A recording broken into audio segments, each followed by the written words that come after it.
दोस्तों, विगत लगभग 5 वर्ष हो चुके हैं और शिक्षक भर्ती का इंतजार काफी लंबे समय से डीएलएड और बीएड के प्रशिक्षु कर रहे हैं। आज के वीडियो में हम लोग देखेंगे कि शिक्षक भर्ती इतना लंबा गैप क्यों हो गया। 5 साल का गैप देखा जाए तो बहुत बड़ा गैप होता है। इसमें 5 साल का जो बहुत कीमती समय होता है डीएलएड और बीएड के प्रशिक्षुओं का, वह अनायास चला गया। अर्थात अभी तक उनको जॉब में होना चाहिए था और अभी तक उनको जॉब नहीं मिल पाया क्योंकि भर्ती नहीं आई। तो आपको बताना चाहता हूं कि आज आपने पेपर देखा होगा, दिया था कि 2011 से 2018 के बीच में 12 बार शिक्षक भर्ती आई है। बताइए, 7 वर्षों में 12 बार शिक्षक भर्ती आ रहा है। अपने आप में उस दौर में जो लोग रहे होंगे उन लोगों को कितना अच्छा अवसर मिला कि अगर एक बार सिलेक्शन नहीं हुआ तो दूसरे में उनको मौका मिला, दूसरे में नहीं सिलेक्शन मिला, तीसरे में मौका मिला। और इधर 5 वर्षों से डीएलएड 2017 बैच और बीएड 2017 बैच देखा जाए तो इन लोगों के द्वारा बहुत संघर्ष किया गया। कई बार ये लोग टेट पास हैं, कई बार सीटेट पास हैं और इतना सब एग्जाम देने के बाद भी अभी तक शिक्षक भर्ती का इंतजार चल रहा है। आने वाले समय में शिक्षक भर्ती तो आएगी ही, कैसे आएगी, क्या कारण रहेगा आने का, आज मैं आप लोगों को उसके बारे में बताऊंगा। देखिए दोस्तों, विगत आप लोगों ने देखा होगा 5 वर्षों से इंतजार चल रहा है। आप लोगों ने देखा होगा कि माननीय सुप्रीम कोर्ट के द्वारा शिक्षा मित्रों का समायोजन रद्द हुआ। लगभग 1.25 लाख के करीब शिक्षा मित्रों का समायोजन रद्द हुआ और सरकार को यह निर्देश मिला कि आप इनके स्थान पे सहायक अध्यापकों की भर्ती कीजिए। आप लोगों ने देखा होगा कि 2 भर्ती, एक बार 68,500 शिक्षक भर्ती और दूसरी भर्ती 69,000 शिक्षक भर्ती सरकार के द्वारा किया भी गया।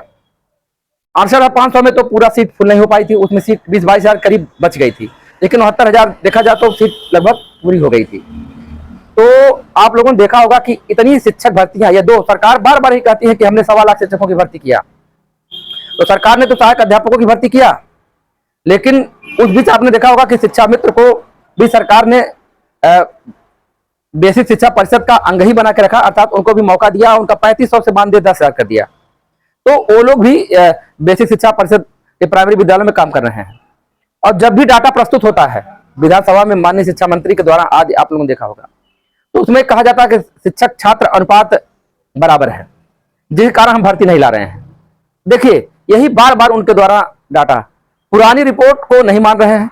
जब वो नया डाटा ले आ रहे हैं तो उस डाटा के आधार पर वो यही कह रहे हैं कि छात्र शिक्षक अनुपात बराबर है। आप लोग देखते होंगे कि बहुत से ऐसे विद्यालय हैं जहां अध्यापक नहीं है। और मैंने ये भी देखा है कि प्रत्येक जिले में बहुत से जो अभी डाटा गया था प्रमोशन के लिए मांगा गया था कि कितने पद रिक्त हैं प्राइमरी विद्यालयों में, जूनियर के विद्यालयों में, तो उसमें रिक्तियों को देखा जाए तो बहुत से जगह पे रिक्तियां थी, लेकिन उसके बाद भी शिक्षक भर्ती सरकार ने नहीं प्रोवाइड कराया। अब आपको बताना चाहता हूं कि यदि माना जाए कि सरकार का जो आंकड़ा है बराबर है, तो आंकड़ा बराबर यदि है तो क्या शिक्षक भर्ती आएगी नहीं? अब शिक्षक भर्ती आएगी तो क्या रीजन रहेगा शिक्षक भर्ती आने का? तो देखिए दोस्तों, आपको बताना चाहता हूं कि जैसे 1.25 लाख शिक्षकों की लगभग नियुक्ति हुई गवर्नमेंट का जो आंकड़ा है, तो प्राइमरी में हुई। यदि वही शिक्षक या उससे उनके पूर्व शिक्षक जो सहायक अध्यापक के पद पे हैं प्राइमरी के, यदि वह जूनियर में चले जाए, तो प्राइमरी में जगह रिक्त होगी कि नहीं होगी? तो शिक्षक छात्र अनुपात डिस्टर्ब होगा कि नहीं होगा? तो कैसे जाएंगे? एक ही रास्ता है प्रमोशन का। अब प्रमोशन के लिए 4-5 महीने से प्रक्रिया चल रही है और आपने देखा होगा कि वरिष्ठता सूची, प्रत्येक जिले की वरिष्ठता सूची जारी हो गई है। इसका मतलब क्या है? अब बेसिक शिक्षा अधिकारी को एक बार वेरीफाई करके एक प्रमाण पत्र अपलोड कर देना है कि हम जो वरिष्ठता सूची है कहीं से कोई त्रुटि नहीं है। अब कई बार संशोधन होकर गया है तो उसमें कहीं कोई अब समस्या नहीं है कहीं से। इसके बाद क्या नंबर है? इसके बाद नंबर है प्रमोशन का। अब प्राइमरी के अध्यापक अब जाएंगे जूनियर के सहायक अध्यापक बनेंगे ज्यादातर। क्यों? क्योंकि प्राइमरी के हेडमास्टर तब बनते जब प्राइमरी में 150 की संख्या होती। 150 की संख्या नहीं है तो प्राइमरी में हेडमास्टर नहीं बन पाएंगे, अर्थात उनको जूनियर में सहायक अध्यापक बनाया जाएगा। अब यह अध्यापक जाएंगे जूनियर में। अब प्रत्येक जिले से बहुत संख्या जा रही है, तो इस आधार पर देखा जाए तो जो छात्र शिक्षक अनुपात वर्तमान में गवर्नमेंट के द्वारा बताया जा रहा है, बेसिक शिक्षा परिषद के अधिकारियों द्वारा बताया जा रहा है कि बराबर है, वह जरूर डिस्टर्ब हो जाएगा। और जब वो डिस्टर्ब होगा तो सरकार विवश हो जाएगी शिक्षक भर्ती के लिए इसी आधार पे। तो अब देखिए कई रीजन है। एक तो लोकसभा चुनाव है, चुनाव से पूर्व एक भर्ती आती ही जान ही रहे हैं कि कोई कोई भर्ती। आप कहेंगे विधानसभा में नहीं आई थी चुनाव से पूर्व, तो क्यों नहीं आई थी? सरकार ने 2 भर्तियां कर दिया था, 69,500।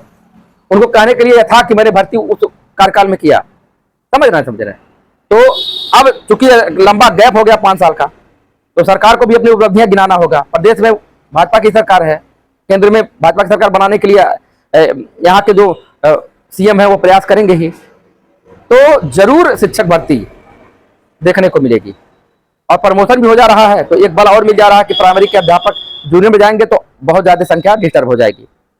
तो यही सब आधार बना के मैं कह रहा हूं कि लोकसभा चुनाव से पूर्व, और जिस तरह से आप लोगों ने यह भी देखा होगा कि न्यूज़पेपर में दिया था कि इसी जुलाई में गठन हो जाएगा शिक्षा सेवा चयन आयोग का। अब पूर्व में आप लोग मार्च अप्रैल से ही खबर सुन रहे होंगे कि आया था न्यूज में कि अगस्त सितंबर में यूपीटीटी का आयोजन होगा। तो इसका मतलब है कि उसके पहले शिक्षा सेवा चयन आयोग का गठन हो ही जाएगा। अब गठन होने के बाद यूपीटीटी के बाद एक शिक्षक भर्ती देखने को मिलेगी। अब हो सकता है कि इसका एग्जाम 2024 में ही हो सकता है नोटिफिकेशन 2023 के लास्ट तक आ जाए, या ऐसा भी हो सकता है कि अगर यूपीटीटी हो जाए 2023 में तो 2024 के प्रारंभ में शिक्षक भर्ती देखने को मिले। तो यदि वर्ष में देखा जाए तो ऐसा नहीं कि अब 1 वर्ष से ज्यादा जाएगा, 1 वर्ष के अंदर ही सब काम होना है, चाहे यूपीटीटी का आयोजन भी होना है और शिक्षक भर्ती का भी आयोजन होना। अब बहुत से लोग कहते हैं कितनी बार यूपीटीटी होगा, तो देखिए भर्ती से पूर्व एक बार यूपीटीटी होता है, भले ही आप पास हैं उसका कोई मतलब नहीं है।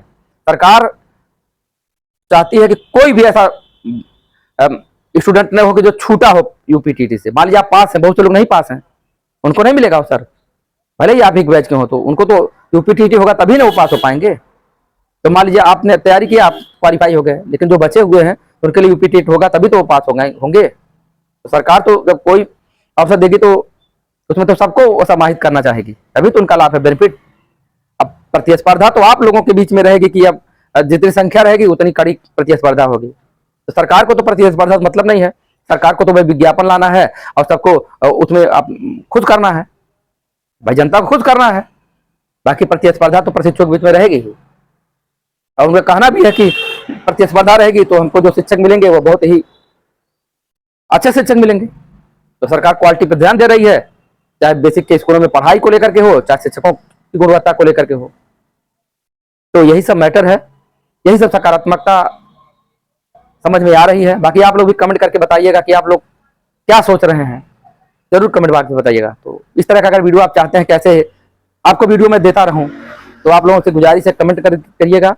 अच्छा वीडियो को लाइक कर दीजिएगा और चैनल को अवश्य सब्सक्राइब करिएगा।